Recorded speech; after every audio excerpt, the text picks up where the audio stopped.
It's great to have Professor of Political Science at Cypress College, Peter Matthews, with us. A very good morning our time to you, Peter. A big Good focus. Morning, Tim. Yes, great to see you. Of course, a big focus on former President Donald Trump. We've used the word unprecedented so often in and around him, but these raids, could they be the end of his future political aspirations?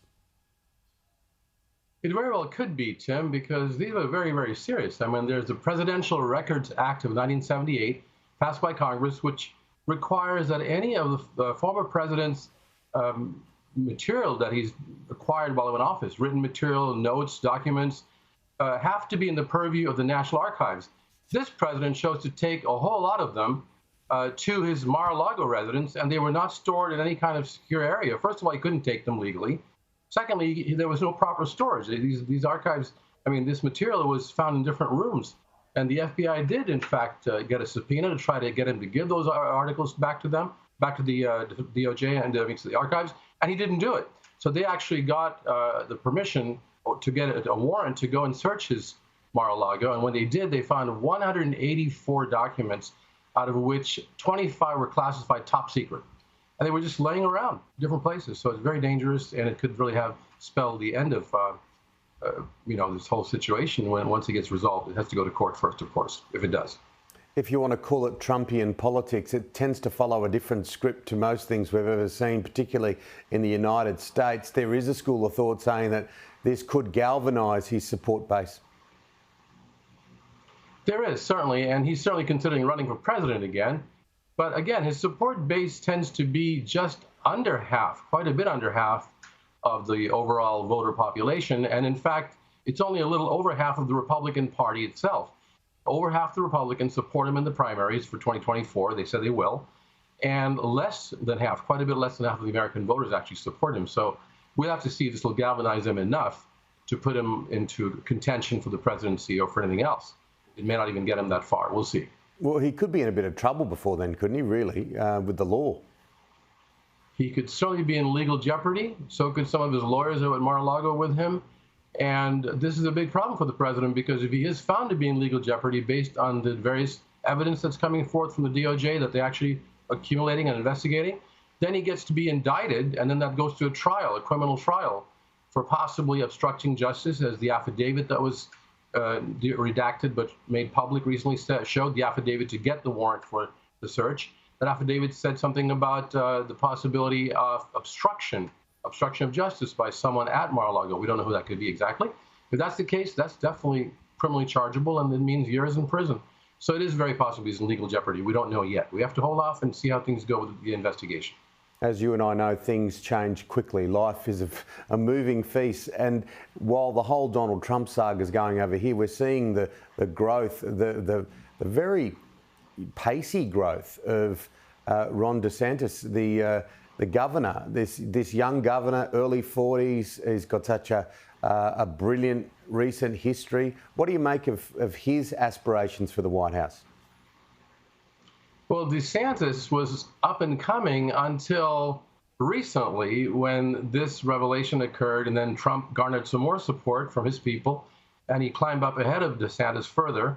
DeSantis is still the second most important candidate possible for the presidency. He's second behind Trump. Trump is number one with over 50% of Republicans supporting him for the next presidential election if he runs, and DeSantis has less than 40% support.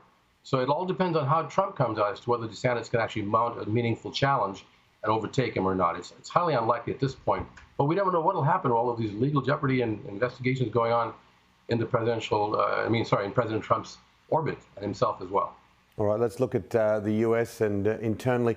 Inflation numbers very high, a difficult time for the economy.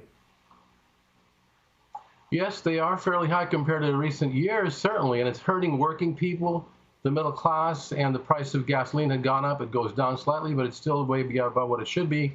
And this means getting people to work and costing them so much extra.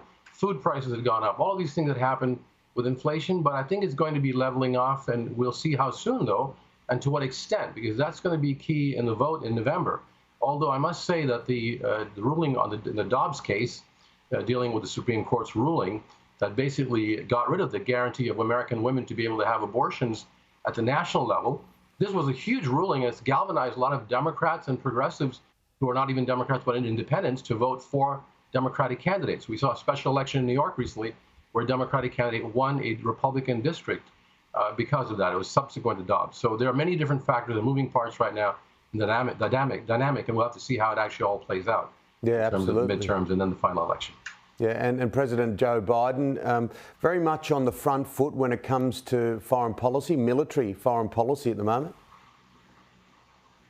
Well, certainly, and he's got his hands full as well with all these different conflicts that are either going on, like the Russia-Ukraine conflict, which is horrendous for the people in Ukraine right now, and Russia itself with the sanctions. The Russian people are also suffering. There's a lot of things going on in that regard, but also now you have the possibility of China and Taiwan, because China has never forgotten its actual sovereignty over Taiwan, and they have, and we, the United States, recognize one China policy, which sometimes in the words but not deeds seems to occur. But when Nancy Pelosi goes to Taiwan, that makes things even more dicey. And then President Biden is stuck in a bind. He asked her not to go. He didn't really ask her not to go. He just said it would be better not if she didn't.